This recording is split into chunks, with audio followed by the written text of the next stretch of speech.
Hello everyone, এখন বাজে প্রায় সন্ধ্যে ৬টা আর আমরা দুজন এখন একটু বেরোচ্ছি।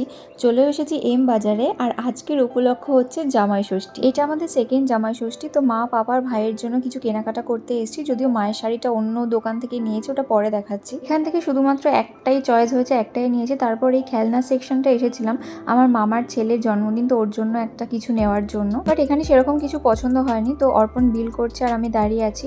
আর ওখান থেকে বেরিয়ে আমরা আবার গেছিলাম বাজার কলকাতা। নাকতলাতে বাজার কলকাতার যে নতুন আউটলেটটা হয়েছে ওটাতে গিয়েছিলাম। এখন ওটাতে বেশ ভালো কালেকশন আছে। তো সোজা আমরা চলে গেলাম মেন সেকশনে। ভাইয়ের জন্য আমি কিছু একটা কিনবো আর অর্পণের জন্য কিনতে হবে। মা ওকে টাকা দিয়েছে, কারণ ওর জন্য কিনে আনলে ওর আবার চয়েস হয় না। ওখান থেকে জিনিসপত্র নিয়ে খেলনার দোকান থেকে একটা গিফট নিয়ে নিলাম আমার পুচকে ভাইটার জন্য, যেহেতু কালোর জন্মদিন।